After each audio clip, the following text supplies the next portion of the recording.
just eating like, well, what's like the cheap, like eating beans from the grocery Ramen. store, yeah, or ramen. That's a better example. Yeah, Yeah, like you could do better than that for sure. But sometimes ramen is exactly. what you want. Like that's great sometimes. Yeah, that's Yeah. true. Um, so welcome everybody to, let me just try that again. I can cut this out. Welcome everybody to episode 14 of the How to Kick It podcast. I'm here today with Natasha Ibrahim. Is that correct? Yes, that's good. I want to say every introduction of every episode has been me struggling with people's names. I just don't have the confidence to say them right, but I squeeze them out somehow. Well, welcome, Natasha. Thanks for joining us today. Thanks for having me. So excited to be here. Yeah. Little bit about Natasha. As the trend has been lately, I also found Natasha on TikTok. I think I typed in, how to travel frugally or solo traveler, and Natasha's TikToks came up. She had this really great comparison video about how traveling or solo traveling relates to going to the gym.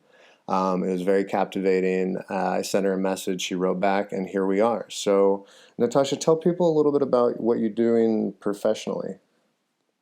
Yeah, so I create YouTube videos, TikToks, Instagram. I do the whole social media thing. I also write blog posts on travel, and now I'm segueing into e-commerce to do with travel as well. I'm creating a line of travel gear, which should launch in the next month or so. And I also do travel consultations. So I can help people plan their trips, but also if they want to move abroad or just start traveling in general, I am there to support their whole travel experience. And I also do clarity consultations. So I actually was working in tech sales and I quit my job to pursue this whole makeshift kind of career path that I'm on. And I think it's so important to follow your purpose and create your own reality based on what you want to do with your life because we only have one life. And for me, that's traveling and also just having that flexibility to move and be location free. So I want to help other people reach that as well. Very admirable ideas. And what a great introduction. That was good. I think we're done with the podcast. I think you covered it all in 1 minute. No, Great talking to you, yeah, Matt. I know. See you. Bye. No, that's fantastic. We were talking a little bit earlier about kind of behind the scenes and what travel has turned into for some people, especially if they're making it a professional career choice. There's a lot of cogs and moving pieces behind the scenes that a lot of people don't understand. They think that it's either a camera pointed at a beautiful person or somebody holding a camera pointing at a beautiful place, and you put a little music behind it, and then boom, you're a travel blogger. In your experience creating this content, being abroad in different locations that aren't your home country, how have you found piecing this whole thing together? Because like you said, you mentioned before, there's not really a blueprint for this kind of industry right now. Yeah, it's definitely been a lot of trial and error. It isn't always as glamorous as people might believe it to be. Um, so a little background, I've been traveling my whole life. I grew up all over the world and travel has always kind of been instilled in me. I took my first flight at 2 months old, and I think since then I've flown multiple times every year. So it's really something that is all I've ever known. And then I went into college. I studied international relations. I just have this really different, I guess, mindset or perspective of the world. I think very globally. And so it only made sense to me to use my experiences and also my knowledge of this to build a career out of it because it is what I'm passionate about. And it didn't always, so I've always wanted to do YouTube. That was my my dream since I was probably 11 years old. And then going into like Instagram and everything when it was coming out, I knew there was some sort of connection there, but I couldn't really grasp it. And it was when I started studying abroad was when I was like, okay, I'm going to really document my experiences and all of this stuff. But I wasn't earning money off of travel blogging and doing social media for years, and I was still doing Mm, it consistently, religiously almost. And it was kind of like I was funding my travels and my social media travel blogging through my other jobs. So when I was studying abroad, I got a lot of scholarships. I was able to study abroad for free, travel to all these different countries for free. When I graduated university, I moved to Spain to teach English, which allowed me to live in Spain, earn an income, get a visa, do all of these things while I was making YouTube videos. So I wasn't actually financing my travels through my travel blogging. I was financing my travel blogging through these different interesting jobs that I was getting that allowed me to travel, which is kind of different. So then that's kind of how I picked my niche, and the content that I create now is a lot of it is based on how can you move to another country or travel and do it in a way where you're earning money while you do it, or while you are working in a way while you do it. Like I lived in Mexico last year while I was working from home for my tech job.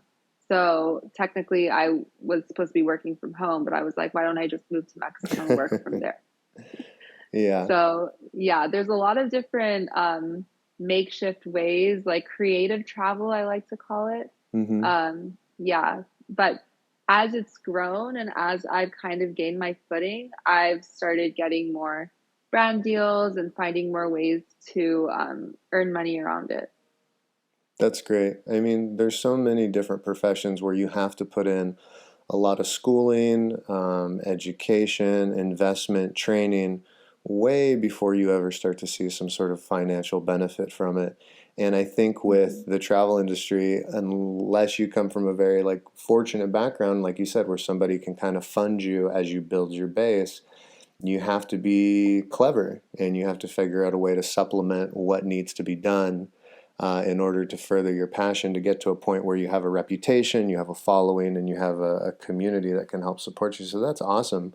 That's a really real story that I don't think a lot of people get exposed to on, how you get into this kind of business. Your family has a really interesting story as far as how they ended up in. I guess we're in North America right now. You're calling from Mhm. Canada today, right? Yeah, I'm in Canada now. Yeah, What part of Canada are you calling from? I'm in Vancouver, You're in Vancouver right British now. Columbia. Oh, right, Yeah. right, right. We're in the same time zone. I'm in California at the Yes. moment. Hmm. Well, I want to gloss over this and you can dive into more detail, but I know that you spent a lot of time in Australia, in Canada, in the US, and in Europe, but your family's origin story traces more back to India, right? Yes. Okay. Yeah. Do you kind of, because we touched on it a little bit, but I think the listeners would find it very interesting as far as like where your parents came from and how they met and their moving around story and how inevitably you ended up where you are now. Yeah, it's kind of crazy. So basically, my father is Indian Pakistani. He was born in India, raised in Pakistan, and moved to Montreal when he was around 20, 21 years old. Moved to Montreal with absolutely no money. I think he had $50 or something by Wow. himself. Didn't really speak English. He ended up going to McGill University and becoming successful and everything, which is pretty, uh, yeah, pretty crazy for me and inspiring. And then my mother, so my grandparents are from India. However, they moved to Uganda when they actually moved to Kenya first, I believe, Hmm. and then they moved to Uganda, and that's where they had all of their children. My mom is one of eight, Wow. and that's where my mom was born, Kampala, Uganda. And there was a war. Um, some of you might know who Idi Amin is. There's actually a movie on this story called The Last King of Scotland, but he was a dictator of Uganda and he kicked out all of the South Asians. So East Africa has a lot of Indians. There's so many Indians that moved there. And he kicked them all out of Uganda. My mom came to the US when she was 15 as a refugee, and Then my parents met in Atlanta. That's where I was born. However, when I was 2 months old, we moved to India for about a year. Then we moved to Australia, where I grew up for around 9 years of my life. And then we moved to Canada. I lived here for 5 years. And then I moved back to the US. I moved to Austin, Texas when I was around 14 or 15. And I was there for the past 10 years on and off. I did live in Spain for a couple years between or in the middle of those 10 years. I moved to Mexico. I traveled a lot. I was in the Middle East, South America, all these different places. But it's kind of funny because I was born in the US, I'm American. However, I didn't really live in the US or I wasn't exposed to the US until I was 14 or 15. So when I moved to the US, it was kind of a culture shock because my mom, I grew up being told you're American and that's where your family is and that's home and everything. So I was like, oh yeah, I know America. And then when I moved there, I was like, wait, this doesn't all add up. So it was Right. kind of an Well, interesting move. well, yeah, because technically you're just American on paper. Culturally, there wasn't much exposure there. So how can you be, even that idea of like being American, who knows what that really means? Yeah. Yeah. So both your parents are now living in Canada or they're in the US? So my mom is in the US and my dad is in Canada. Okay. And then you have, you still have your American citizenship, correct? Yes. And then you also I'm have a dual citizenship? yes, I'm Canadian and I'm American. Okay. And did you have any other citizenships throughout your life that you acquired or gave up, or these are just the two that you've had? Yeah, I was Australian for a while. Uh, And it's actually really unfortunate that I don't have that citizenship anymore because it's almost impossible to get Australian citizenship now. Really? Is that because of Yeah. COVID, or that's just because of where we're at in general? I think even before COVID, so you have to live in Australia for 7 years. You have to work on like a sustainable farm or something for a couple years. Like there's so many different loopholes or things you have to hoops you have to jump through Mm-hmm. to gain citizenship over there.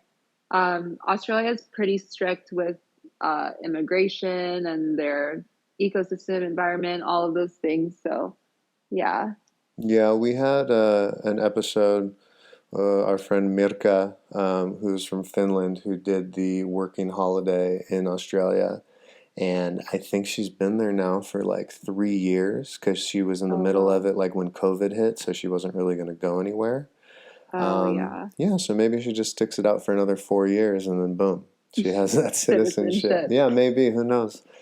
Um, well, that's an insane story as far as moving around and being exposed to so many different cultures. When we had our preliminary chat, you told me a phrase, or actually, you wrote it to me in an email, and I read it, and I was like, "What is this?" And it's called "Third Culture Kid." Yes. So I have never heard about it before you and I spoke. It makes a lot of sense. Do you kind of want to tell us, your experience with it and what it means to you? Yeah, so growing up, I never felt like I belonged anywhere and I felt like I belonged everywhere simultaneously. And I was always very confused about my identity and my roots and like who I identified as. And recently, probably in the past couple years, I found this kind of there's actually a community of us called Third Culture Kids, and we're adults or children who grew up in multiple different countries that are different than our parents' home country, if that makes sense. So, because I grew up in Australia, Canada, and the US, I'm a third culture kid. And this kind of sticks with you throughout your life. You choose your career differently, you choose your lifestyle differently, you have different expectations, you see the world more globally. And that is a big reason that I chose my career path in international relations and then travel blogging and just connecting with other people is so big to me. Yeah. So yeah, anyone who's grown up in multiple different countries and they don't really have a a distinct identification with a nationality. Yeah, as a third culture kid. And there are a lot of Instagram pages. I was actually on another podcast about third culture kids. So they have a whole community that's being built, which is really great. Yeah, I mean, it's always good to find a community of people. When you told me about this community or this, tagline for these type of people, I really related to it. I kind of feel like I don't 100% know what it's like, but my mother's an immigrant from Peru, and I always felt like aesthetically I just look like this white guy. And for my white friends, it's kind of like, oh, I'm not really white enough. And then to like my Hispanic community of friends, I'm not Latino enough. So I Hmm. always felt kind of like, I don't 100% fit in any community. But when I would meet other mixed race kids, we would always chop it up and have a good time talking about this topic because they'd be going through something very similar. Like, oh, my dad's family is this and my mom's family is that. I don't know where I fit in. So in your situation, it's like you're adding a third element to it, like growing up in a country that neither one of your parents is technically from. Uh, Yes, exactly. yeah. So as you're growing up and going to school, having more of a global perspective, or, when you go home, your family's possibly talking about topics going on or talking about people in a different country. Did you find like it was hard to connect with some kids because they didn't have that aspect of their lives? Or did you have a community of kids that were going through some similar relationship stuff with their families? Oh yeah, it was really difficult for me for a while to relate to other people, especially when I was in Australia because I'm Indian and my skin color played a big part in how I was like perceived over there. And I was also young and I was from America and I was just so confused. So I couldn't really relate to people. And then even coming to Canada and the US, I had trouble fitting in and I found myself to be a floater around social groups. I didn't really have my own group of friends. I kind of hung out with everybody and I'm very empathetic and I related to everybody and it was just kind of yeah, I felt kind of ungrounded. Hmm. But going into university, I actually made friends with all of these kids, or I guess we weren't kids, I guess we're college students. This group of people, they call themselves Aramcons because they grew up in Saudi Arabia. Their parents work in the oil industry, but they're from all these different countries, but they grew up in Saudi, but they're American. Mm, So so they kind of had a similar vibe to me, I guess, as a third culture kid, where it's like they were growing up in a country that wasn't where their roots are from, but they're American. And they lived in this compound that is basically like America. right. When you enter it, women can drive. The cell service is the same as the US. Like everything is in English. It's kind of crazy. So finding those people really made me feel like I belonged, which was really nice. But Yeah. yeah, Yeah. Community is important. I think it's one of the most attractive aspects of traveling in general is like spotting new communities and finding out how people live. As that pertains to how you grew up, it makes me think um, how this sort of, I guess, exposure to um, these different cultures that are grasping onto the aspect that they have a tie to Saudi Arabia because their families are working there. Did you feel like this experience helped you kind of think, hey, my audience exists, my people exist, I just have to go find them? Do you think that played a role into your career choice and doing what you're doing today?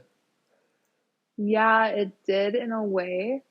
But I think even more so, like my niche is very centered around mindset and travel. So creating the life that you really want to live. And it's a bit different than the third. Well, I bring in elements of TCKs into my content, but it doesn't center around it as much. However, finding this group of people and then finding platforms like TCK Global and Third Culture Talks podcast and all of these things kind of works for collaborating and like finding that common ground. So I love bringing these elements in and then relating it to TCKs, but also I want to reach out to those people who haven't traveled or maybe like they want to travel but they don't know where to start because TCKs are so like this is second nature to us, you know, like we've been traveling our whole life,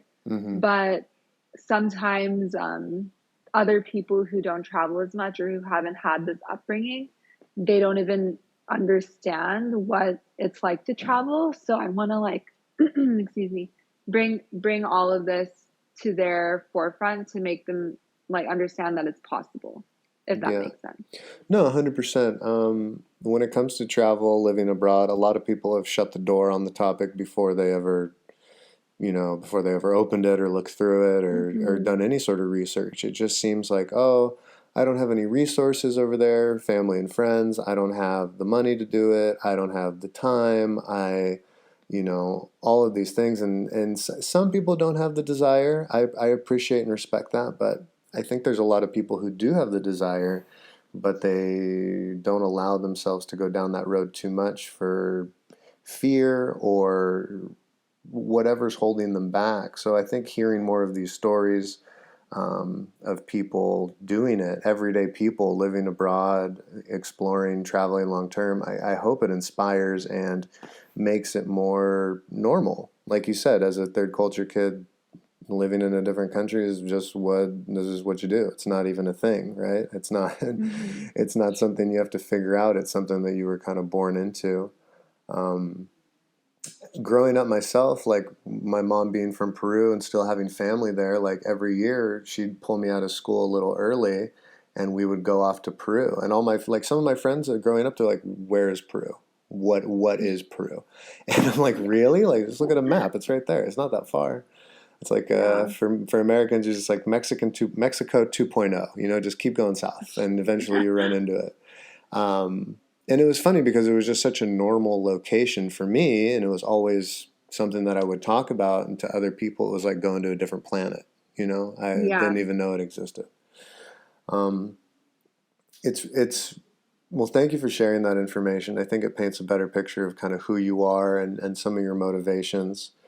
Um, I'm trying to think more as it relates to what you're creating right now with your social media, YouTube, and the services that you're offering.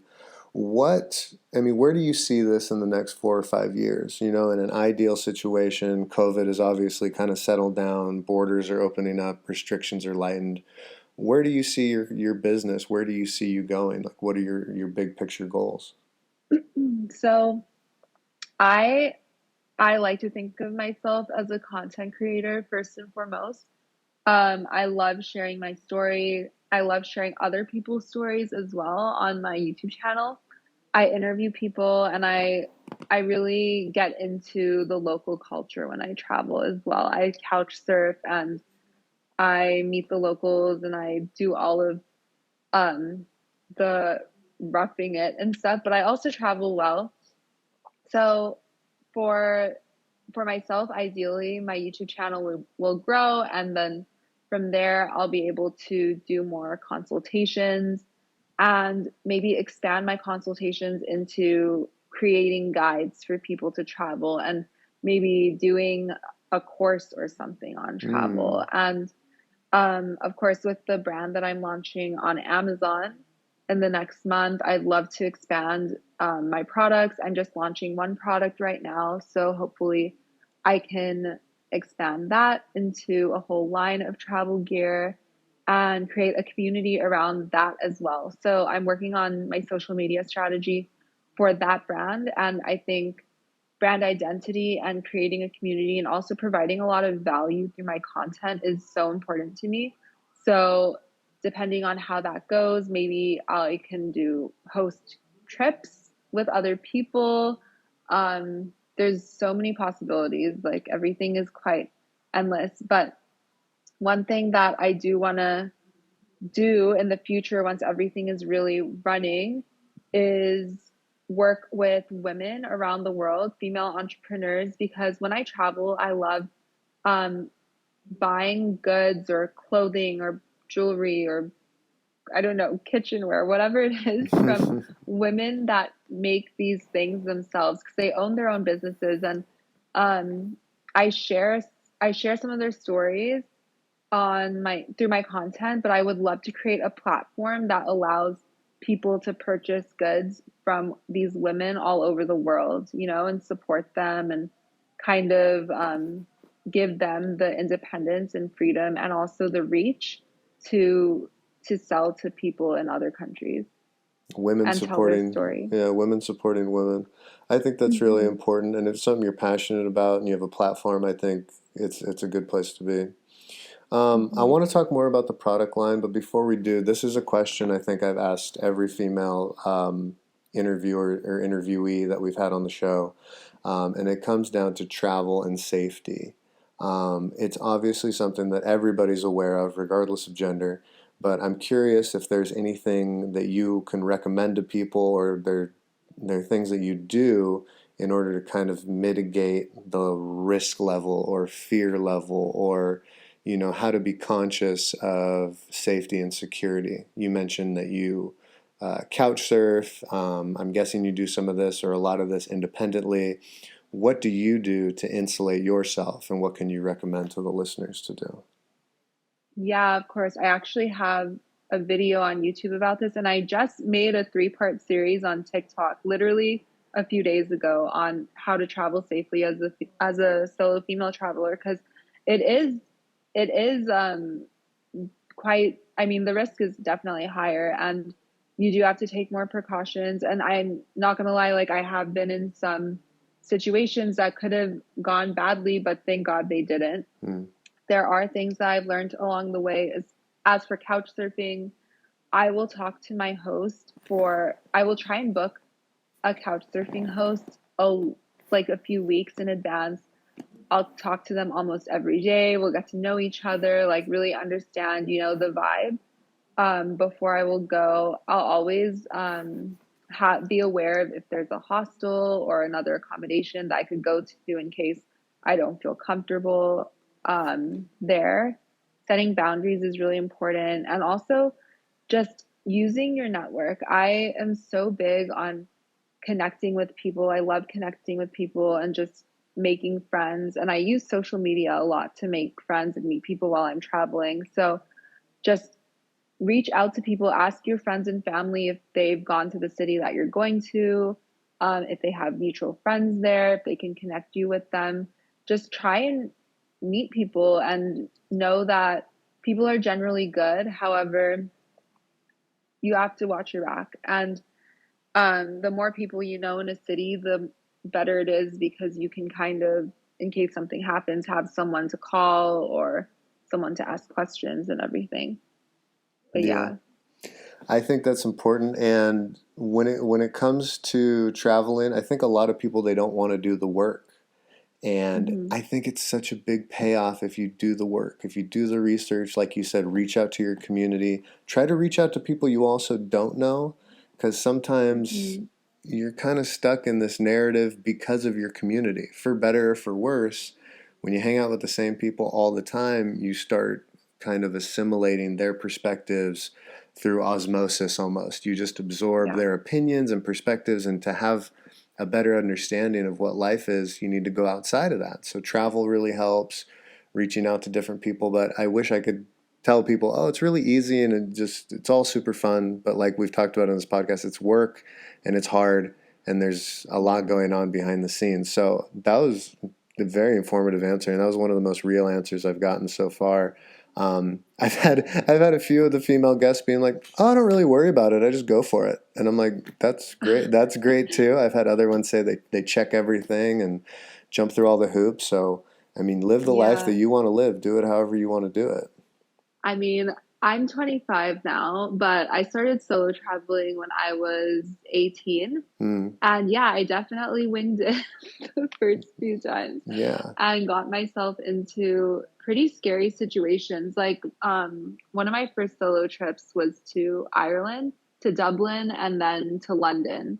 My birthday's the day after St. Patrick's Day, so I was like, I'm gonna go to Dublin by myself for St. Patrick's Day, and then fly to London the next day on my birthday. And it's a long story, but I didn't book a hostel in time. I didn't even have a hostel to stay at on St. Patrick's Day. I stayed out all night, went straight to the airport, didn't book a proper hostel for London, ended up staying at a really bad one, had to move to a hotel, like all of these crazy things.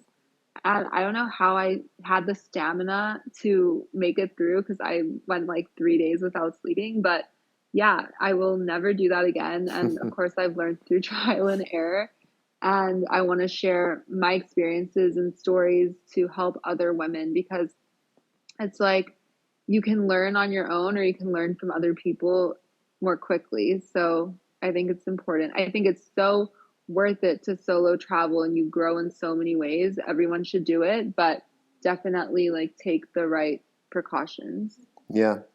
I mean, that's one of the biggest questions I always hear from people. You name a location that you've been to or that you're going, and someone will say, well, is it safe? And it's kind of an impossible question to answer, like, what Yeah, is safe? completely. People love to go to New York City, but it's honestly, if you look at the statistics, it's one of the most dangerous cities in the world. Hmm. So it's kind of hard to answer a question like that. You have to kind of make your own judgment and, like you said, do the research and have a backup plan. Hmm. That is kind of funny, and I'm glad everything worked out. But I could answer your question, like, how'd you have the stamina to stay up for 3 days? I mean, when you're 18, you can do just about anything. I know. I wish I think about it all the time. I'm like, oh, how I miss my youth. Yeah, I mean, you're still very young. I think you still have many, many, many good years ahead of you. Um, Thank you. I have a younger cousin who he's almost 10 years younger than me, a little less. And I always tried to give him insight and I'm like, "Hey, I want to spare you the mistakes I've made. I want to save you the time that I wasted." Never did any good. Never listened to Mm, me. He'd nod his head and do his own thing and that's just the way that some people learn. But other mhm. people are super receptive and I hope you find those people. I hope we find those people and we can save them a lot Yeah. of time. Um, Before I let you go, I want to cover your product line and I want to go over your YouTube channel and everything that you're promoting right now. So, can you tell us a little bit more about the product line and what's going on? Yeah, so I've been working on this for the past year. I started my app, so I'm selling on Amazon FBA. And this is a whole e-commerce is a whole animal in itself. Actually, the way I got into e-commerce is because, or Amazon is because one of my subscribers, reached out to me last year at around this time, and he was like, Natasha, you should sell on Amazon. I see you being similar to this other woman who sells on Amazon, creates YouTube videos. Her name's Tatiana James. He was like, you can do it like this and be like her, and I sell on Amazon and I make this amount of money. And it's funny because I actually wanted to sell on Amazon a few years ago, tried to do it and got too overwhelmed, gave up, and it was because of Tatiana James that I found Amazon. So I was Hmm. kind of resentful and I was like, I already tried this, I'm not going to do it, forget it. And this guy, my subscriber, was relentless. He was messaging me every week. He was like, I really think you should do this. You should do this. You should do this. And I was actually living in Mexico last year at this time. I hated my job. I was miserable. I was doing YouTube full time while working full time in tech sales, which is a very demanding career, tech Hmm. sales. So I was kind of hitting this crossroads where I was like, I need to get out of this job and I don't know what I'm gonna do. And then he messaged me again and he sent me a course and he was like, take this course, come back to me after you finish it and let me know you don't want to do it. So I was like, you know what? This is a sign that I need to take this course. It was $10. I did it. And I was like, you know what? I'll do this. And this guy mentored me through the process and everything. I finally found a product. It took quite a while to find it. And I actually have YouTube videos on Amazon FBA as well, and the processes and everything, and how to start if anyone is interested. But found a product that related to my niche, created a brand, trademarked it, did all of the steps. And finally, I'm about to launch in the next month. It's a toiletry bag, and I want to expand from there, but I also want to just create this brand around travel and community and giving tips about packing and traveling light and all of these things, because I think it's really important, if you're traveling, if you're backpacking, or even if you are just traveling in general, is to travel light and be organized, because Mm-hmm. you are in unfamiliar situations, you're with unfamiliar people, and if you're unorganized or if you have too much weighing you down, you're more susceptible to bad things happening to you or to having accidents or whatever it is. So that's kind of the direction I'm going with my brand. That's great. I totally agree about backpacking. You need to be on it, and if something goes missing, most of the time you know it. You know Exactly. everything that's in that bag. Well, that's fantastic. Well, make sure to send me all the links and everything so we can put it in the bio so people can find all your social media as well as Amazon.